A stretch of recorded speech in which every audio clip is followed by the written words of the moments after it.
ईश्वरी एक बड़े जमींदार का लड़का था और मैं एक गरीब क्लर्क का, जिसके पास मेहनत मजूरी के सिवा और कोई जायदाद न थी।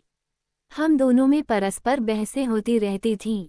मैं जमींदारी की बुराई करता, उन्हें हिंसक पशु और खून चूसने वाली जोंक और वृक्षों की चोटी पर फूलने वाला बंझा कहता। वो जमींदारों का पक्ष लेता, पर स्वभावत उसका पहलू कुछ कमजोर होता था, क्योंकि उसके पास जमींदारों के अनुकूल कोई दलील न थी। वो कहता कि सभी मनुष्य बराबर नहीं होते, छोटे बड़े हमेशा होते रहते हैं और होते रहेंगे। लचा दलील थी। किसी मानुषीय या नैतिक नियम से इस व्यवस्था का औचित्य सिद्ध करना कठिन था। मैं इस वाद विवाद की गर्मी में अक्सर तेज हो जाता और लगने वाली बात कह जाता, लेकिन ईश्वरी हारकर भी मुस्कुराता रहता था। मैंने उसे कभी गर्म होते नहीं देखा।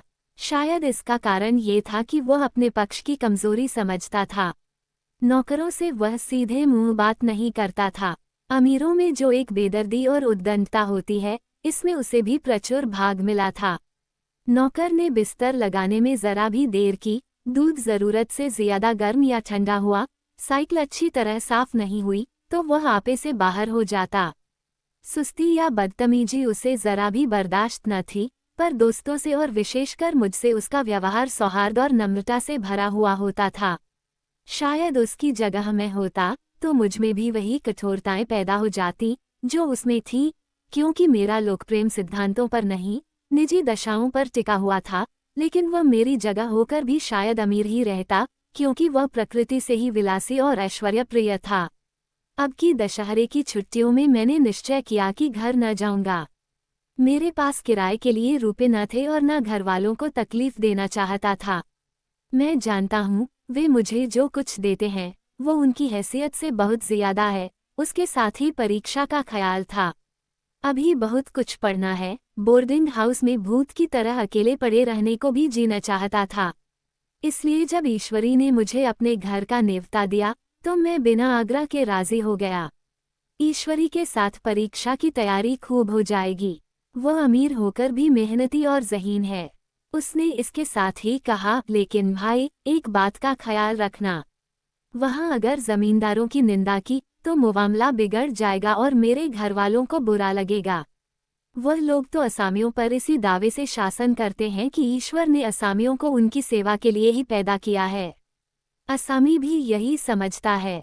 अगर उसे सुझा दिया जाए कि जमींदार और असामी में कोई मौलिक भेद नहीं है, तो जमींदारी का कहीं पता न लगे। मैंने कहा, तो क्या तुम समझते हो कि मैं वहां जाकर कुछ और हो जाऊंगा? हाँ, मैं तो यही समझता हूँ। तुम गलत समझते हो। ईश्वरी ने इसका कोई जवाब न दिया। कदाचित उसने इस मुआमले को मेरे विवेक पर छोड़ दिया, और बहुत अच्छा किया। अगर वह अपनी बात पर अड़ता, तो मैं भी जिद पकड़ लेता। सेकंड क्लास तो क्या, मैंने कभी इंटर क्लास में भी सफ़र न किया था। अब की सेकंड क्लास में सफ़र का सौभाग्य प्राप्त हुआ। गाड़ी तो 9 बजे रात को आती थी, पर यात्रा के हर्ष में हम शाम को स्टेशन जा पहुँचे। कुछ देर इधर उधर सैर करने के बाद रिफ्रेशमेंट रूम में जाकर हम लोगों ने भोजन किया। मेरी वेशभूषा और रंग ढंग से पारखी खानसामों को ये पहचानने में देर न लगी कि मालिक कौन है और पिछलग्गू कौन, लेकिन न जाने क्यों मुझे उनकी गुस्ताखी बुरी लग रही थी। पैसे ईश्वरी की जेब से गए।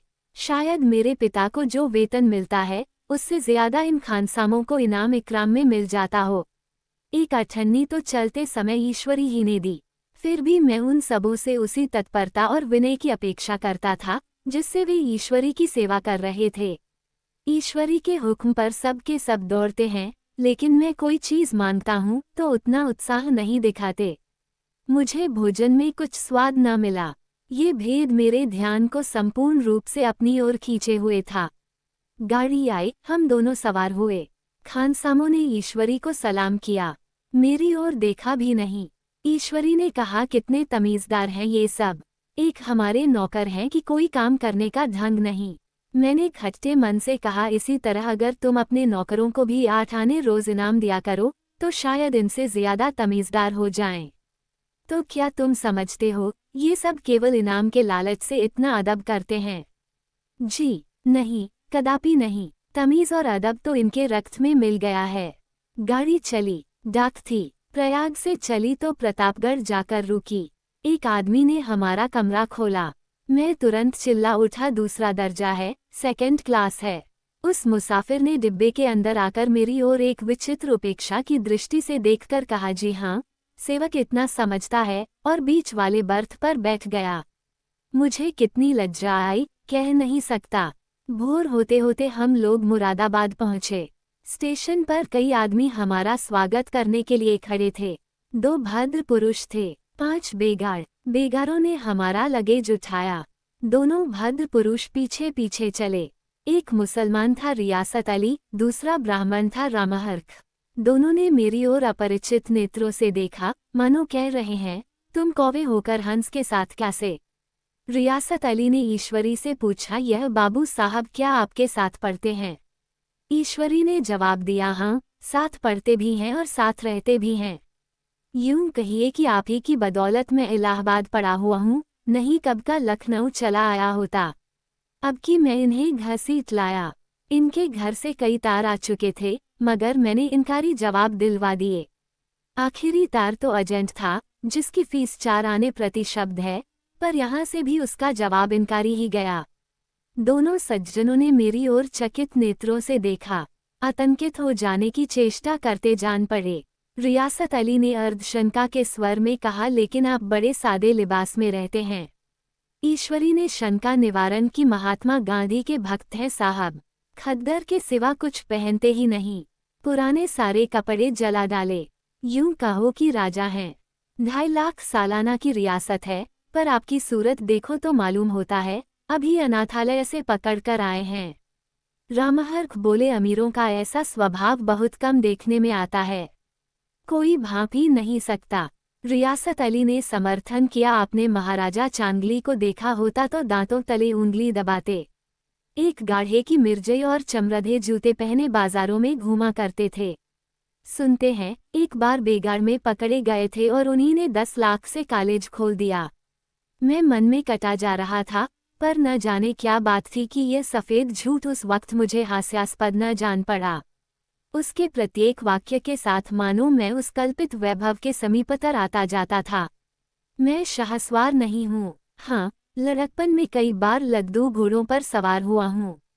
यहाँ देखा तो 2 कलां रास घोड़े हमारे लिए तैयार खड़े थे। मेरी तो जान ही निकल गई। सवार तो हुआ, पर बोटियां कांप रही थीं। मैंने चेहरे पर शिकन न पड़ने दिया। घोड़े को ईश्वरी के पीछे डाल दिया। खैरियत ये हुई कि ईश्वरी ने घोड़े को तेज न किया, वरना शायद मैं हाथ पैर तुड़वाकर लौटता। संभव है ईश्वरी ने समझ लिया हो कि यह कितने पानी में है। ईश्वरी का घर क्या था, किला था। इमामबाड़े का सा फाटक, द्वार पर पहरेदार टहलता हुआ, नौकरों का कोई हिसाब नहीं, एक हाथी बंधा हुआ। ईश्वरी ने अपने पिता, चाचा, ताऊ आदि सबसे मेरा परिचय कराया और उसी अतिशयोक्ति के साथ ऐसी हवा बांधी कि कुछ न पूछिए। नौकर चाकर ही नहीं, घर के लोग भी मेरा सम्मान करने लगे। देहात के जमींदार, लाखों का मुनाफा, मगर पुलिस कांस्टेबल को अफसर समझने वाले। कई महाशय तो मुझे हुजूर हुजूर कहने लगे। जब जरा एकांत हुआ तो मैंने ईश्वरी से कहा, तुम बड़े शैतान हो यार, मेरी मिट्टी क्यों प्लीद कर रहे हो? ईश्वरी ने दृढ़ मुस्कान के साथ कहा, इन गधों के सामने यही चाल जरूरी थी, वरना सीधे मुंह बोलते भी नहीं। जरा देर के बाद नाय हमारे पांव दबाने आया। कुंवर लोग स्टेशन से आए हैं, थक गए होंगे।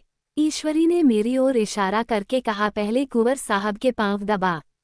मैं चारपाई पर लेटा हुआ था। मेरे जीवन में ऐसा शायद ही कभी हुआ हो कि किसी ने मेरे पांव दबाए हों। मैं इसे अमीरों के चोंचले, रईसों का गधापन और बड़े आदमियों की मुटमर्दी और जाने क्या क्या कहकर ईश्वरी का परिहास किया करता, और आज मैं पोतरों का रईस बनने का स्वांग भर रहा था।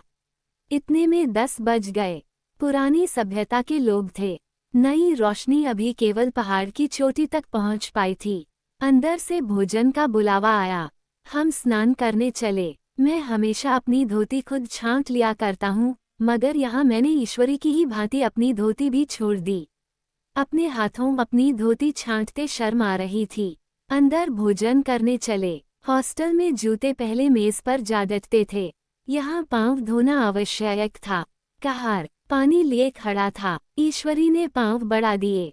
कहार ने उसके पांव धोए। मैंने भी पांव बढ़ा दिए। कहार ने मेरे पांव भी धोए।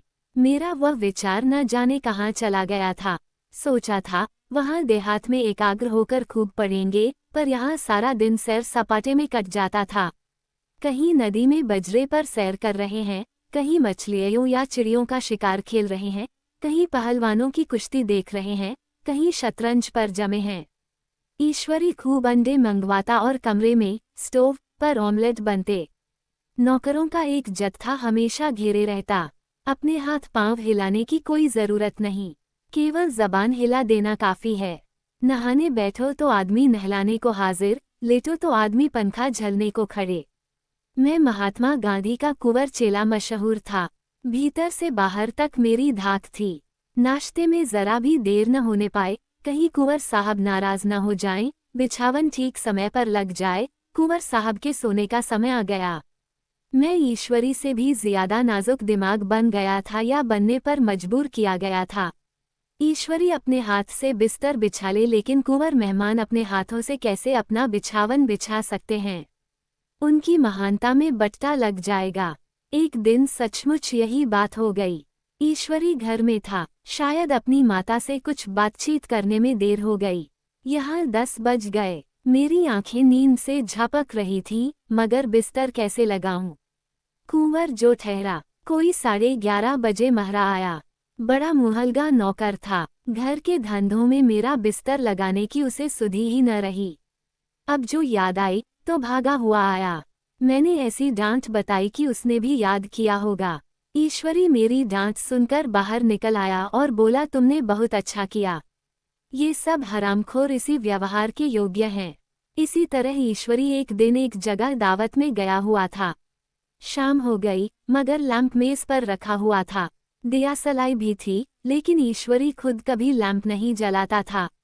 फिर कुंवर साहब कैसे जलाएं? मैं झुंझला रहा था। समाचार पत्र आया रखा हुआ था। जी उधर लगा हुआ था, पर लैंप नदारद। दैवयोग से उसी वक्त मुंशी रियासत अली आ निकले। मैं उन्हीं पर उबल पड़ा, ऐसी फटकार बताई कि बेचारा उल्लू हो गया। तुम लोगों को इतनी फिक्र भी नहीं कि लैंप तो जलवा दो। मालूम नहीं ऐसे कामचोर आदमियों का यहाँ कैसे गुजर होता है। मेरे यहाँ घंटे भर निर्वाह न हो। रियासत अली ने कांपते हुए हाथों से लैंप जला दिया। वहाँ एक ठाकुर अक्सर आया करता था। कुछ मनचला आदमी था, महात्मा गांधी का परम भक्त। मुझे महात्मा जी का चेला समझकर मेरा बड़ा लिहाज करता था, पर मुझसे कुछ पूछते संकोच करता था। एक दिन मुझे अकेला देखकर आया और हाथ बांधकर बोला, सरकार तो गांधी बाबा के चेले हैं न? लोग कहते हैं कि यहाँ स्वराज्य हो जाएगा तो जमींदार न रहेंगे। मैंने शान जमाई, जमींदारों के रहने की जरूरत ही क्या है? ये लोग गरीबों का खून चूसने के सिवा और क्या करते हैं? ठाकुर ने फिर पूछा, तो क्यों सरकार, सब जमींदारों की जमीन छीन ली जाएगी? मैंने कहा, बहुत से लोग तो खुशी से दे देंगे, जो लोग खुशी से न देंगे उनकी जमीन छीननी ही पड़ेगी। हम लोग तो तैयार बैठे हुए हैं।